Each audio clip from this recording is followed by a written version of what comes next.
Hello students, AP TET Mathematics lo previous year question. The distance between 2 points x, 7 and 1, 15 is 10. Then find the value of x.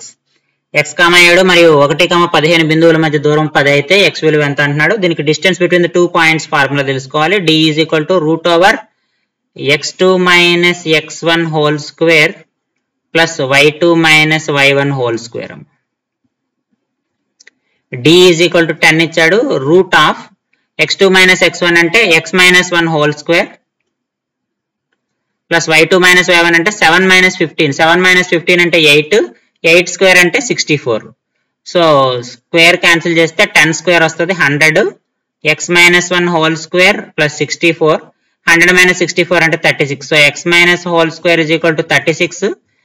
x minus 1 is equal to ఇక్కడ ఏమవుతుంది 6 square అవుతుంది. So plus are minus 6 అవుతుంది.